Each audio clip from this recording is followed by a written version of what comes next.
新训的第一天换成是你来主导，一个国家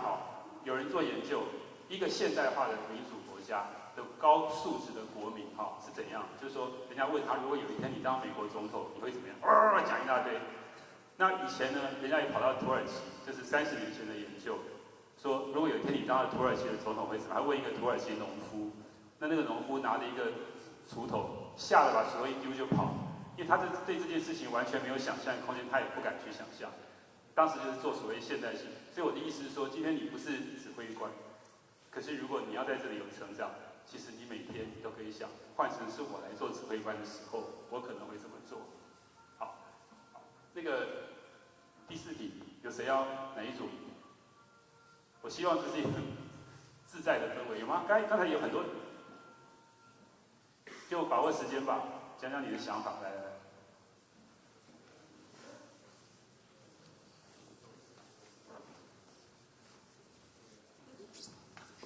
指挥官、周博士、各位长官，大家好。今天如果指挥官坐在那边，最适当的位置在这里，还是在这里？这里会比较好，对不对？所以以后这个也是要有效，没关系，继续。因为我们所接的新训的新兵都是来自全台湾各地，所以等他们全部报到完毕的时候，已经下午大概4点至5点了。所以要真的更有效率的话，应该没什么办法。但是我们整合出来的话，就是重点就是要把资料先填写完毕，填写完之后带到各连队先做干部的介绍，还有环境的介绍。介绍完之后，实施连支编程，编程完之后再将各班班长将各班打开，之后介绍做班级跟各班兵的介绍，介绍完后再进行问他们为何要来当兵，当兵的意义的观念是什么，让彼此了解说，他们对当兵这2个字的定义是在哪边。如果是你来当兵，第一天别人就一直面对你，问你为什么来当兵，你为什么来当兵，你为什么来当兵，你的感觉是什么？用讲话的口气方法去跟他们询问。OK。那我们这组讨论第4题，一开始是先有就是我们各个组员就是回想一下当初刚入伍的时候，当新兵的时候的感觉。从一下车，然后看到各个干部在指挥的时候，当下的那个感觉是什么回事？然后其实大家的感觉就是脑筋一片空白，然后不知道要讲什么，然后也不知道要做什么，就听到班长可能叫你去哪里就去哪里，叫你去做什么就做什么，叫你去理头发就去理头发，叫你去领装备就领装备，完全没有自己的思考，然后有可能很多的时间就是在那边空等待。那这样的话，我们是觉得，如果要让新兵感觉自己更有价值或更有意义的话，就是要让他们知道，从下车，从当初在市政府那边集合、上车以及下车之后，他到底要做哪些事情？这个我们可以在他们上车的时候，就是在市政府那边，我们可能就是可以有一个陪同的干部，就像教招这样的一个陪同的干部在那边随车。然后在上车的时候，就可以跟他们播放一下像关于陆战队的一些队史介绍，或像刚刚播放那个美国的陆战队新训的一些生活。然后在最后的时候，我们也可以放一套，就是他们下车之后，在新训的期间，他们当天第一天要领装备，可能要填资料，可能要去哪里，要理头发的一个 SOP 的流程，拍成像一部微电影这样子。让他们了解说，他们一下车之后就要做什么事情。然后像他们新兵要打电话回去这个部分，我们也可以像刚刚影片里面，有一个流程，就是做一张小纸条，然后贴在电话旁边，跟他们说，你们打电话回去需要跟家长讲哪些事情，就是跟他报备说你现在已经在部队很平安，跟他讲什么时候恳亲，那如果有什么事情要联络部队的话，要联络谁，哪些电话。我们可以直接把那张纸条发给他们，或直接贴在电话旁边这样子，让他们不会说打电话回去，然后就不知道讲什么，然后就空着在那边，然后后面有一堆人在排队。然后最后像他们新兵第一天来，一定会不知道自己在做什么，然后也不知道该做什么。那这样的话，在睡前的时候，其实干部班长他们就可以在他们就寝前，然后跟他们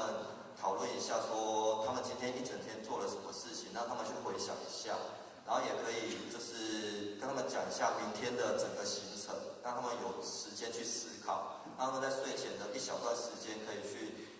稍微在就是脑筋里面去活动一下，不会说就是一直都是空白的，然后不知道接下来要做什么。让他们在睡前也可以思考，然后明白明天接下来新的一天他们该做些什么。非常感谢。如果我们仔细听他讲，我们分析一下，的确是有一些重点哈。比如说，他把这个入伍的准备的东西延伸到营区外面，从游览车上就开始。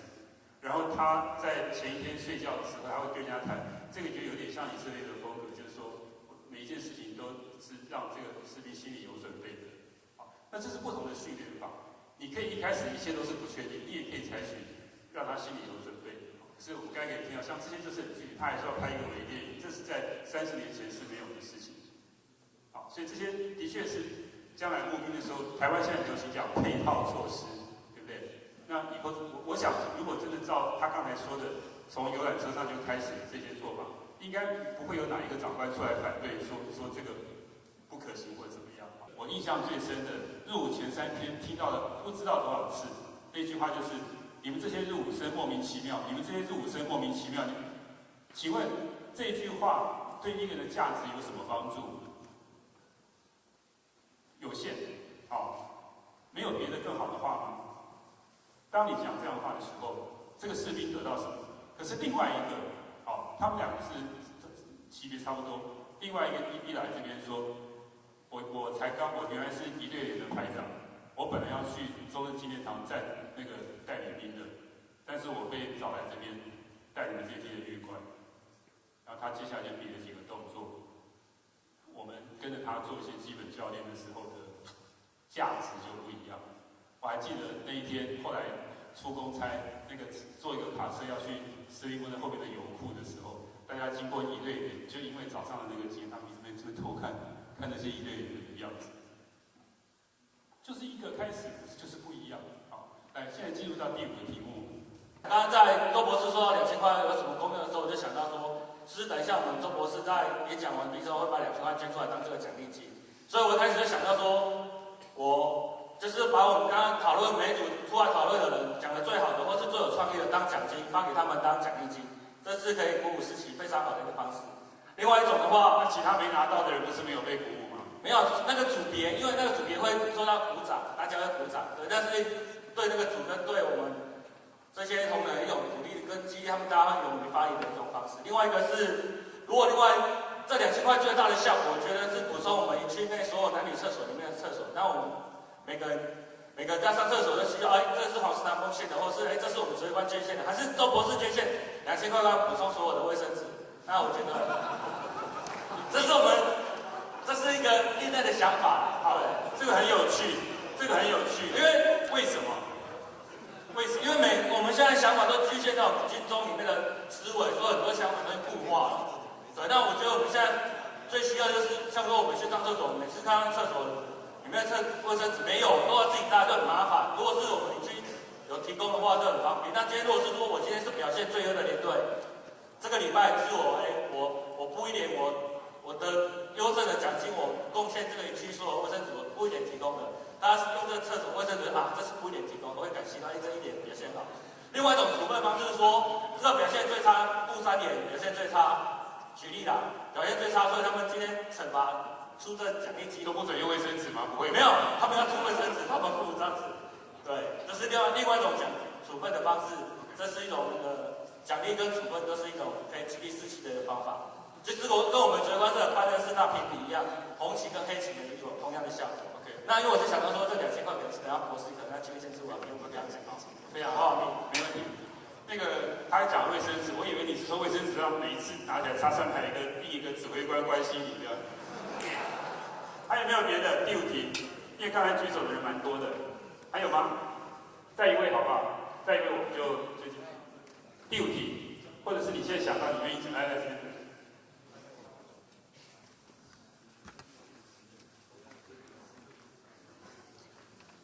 从我服役的时候，我就知道，台湾的陆战队跟陆军最大的差别就是，台湾的陆战队的思考的弹性比陆军大很多。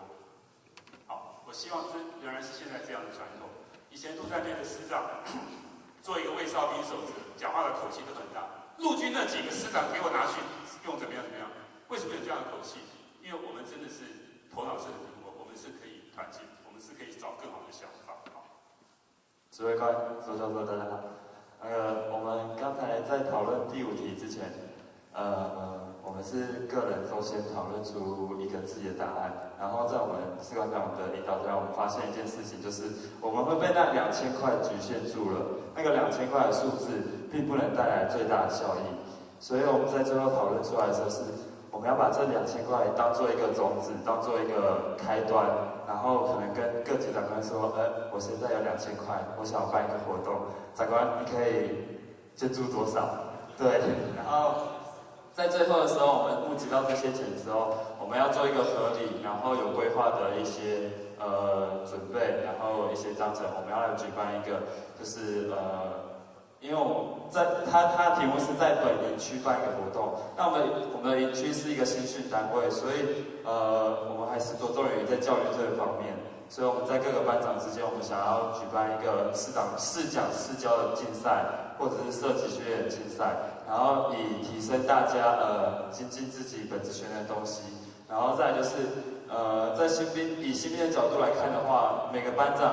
好像都对自己的能力都非常了解，然后很专业，这样也可以带给我们新兵觉得很幸福，这个当班长他的专业能力是很够的。对，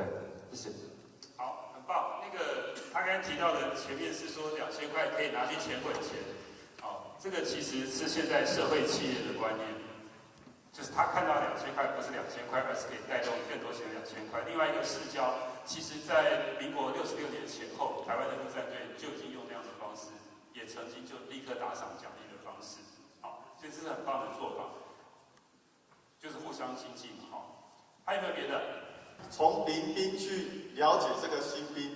我们都会告诉弟兄说，你要注意你的临兵，他有发生什么危险。像之前就有临兵跑来跟我讲说，师团长，我看到我的同学打电话的时候在哭，他打电话的时候在哭，可能是跟他女朋友吵架。那我借由知道这个资讯之后，我就可以去找到这个新兵。我们不要用约谈的方式，你不要直接说，某某某到我房间来，我约谈你，而是应该利用一种所谓的，可能刚好我们走过去，说，这位弟兄，看你脸色好像很差，是不是有什么问题这样子？有什么心事需要跟你了解？然后你再借由这一段期间的时候跟他了解、沟通，甚至除了这些以外，我可以了解他兴趣。好像之前有个新兵，他跑到我房间的时候，他说：“师团长，我在这边活不下去了。”我心里想说：“你为什么活不下去？”他说：“我在这边跟其他同学没有话题。”我说：“那你的兴趣是什么？”他说：“我的兴趣是 cosplay， 角色扮演。”我不知道大家知不知道这个，就是用花一些钱。好，那他讲到这个时候呢，那你要怎么做？还好我有看过这些，接触这些资讯，然后我就开始跟他聊。我就开始跟他聊说，角色扮演这是什么什么？你会发觉这个新兵非常的开心，他就开始跟你聊，而且甚至他从他的钱包里面掏出照片来跟我讲，师团长，这是我角色扮演的东西，而且我在这上面花了几万块钱的造型。所以我说，我们除了就是平日里面，你就要去了解你的新兵他的兴趣是什么，特点是什么，然后借由一种很随性的去跟他接触，而不是一种用约谈让他有约束。然后他感觉到说，我的班长、我的长官真的有在了解我，真的有在注意到我，然后知道我的问题所在。报完毕。我们从师团长讲的又学到一件事，其实我昨天晚上看资料的时候，我是跑得比较快，没有跟大家讲，但是跟这个就直接的关系，就是说，现在募兵以后，现在在军队里面的年轻人是民国84年出生的，对吗？前后83、84如果要领导干部与时俱进，根据刚才讲的，跟我昨天看到的，也许就有必要有一种讨论，是说领导干部大家一起来讨论，民国84年前后2、3年出生的这些人，到现在过去这5年，他们的生活特性跟10年前有什么不同？有哪些最大的不同？他们从事的是哪一些娱乐的活动，他们的生活的作息是怎么样。你听起来好像很难啊，好像一个学术研究一样，可是其实不是。就像他刚才讲的，如果你这些东西是经过讨论、经过了解的话，你就有更多的可能跟他有共同语言。好，这是比较细致的做法。那如果你在军中曾经学到这套做法，以我比较熟悉的例子，如果以后你到外面去经营，随便讲了一个老人照顾的机构什么的，你一样可以运用这个方法。好，所以到底民国80年前或到现在，他过去这5年他在想什么？他可能兴趣是什么 ？OK， 好，因为时间的关系，我们到这边。因为我们从一开始的美国海军陆战队影片的收视，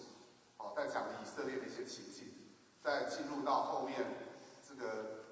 我们有关于领导统御跟新兵人际关系、人跟人之间的互动，增进学习。希望对所有在座的教育班长都能够我们优质我们的陆战队，优质我们的教育班长素质，接受不同样文化的人，这些大学里面，那个陆先生以前是我们海军陆战队预官班，应该是39期的，所以还34期，所以那时候都比我还早，我80年才到陆战队，所以跟我们有很深厚的感情，也跟我们军方的很多这干部都很熟，所以借这个机会找他来，增进我们的思维，让我们有不同的在以后的教育训练或者是行政管理方面，跟这个兵的领导统御跟辅导他们，都能够有这个长远的进步，而且大家都能够还会有这个创意，有想象不到的，能够增进我们部队的教育训练。那我们今天我们在一次热烈掌声，谢谢周先生周排。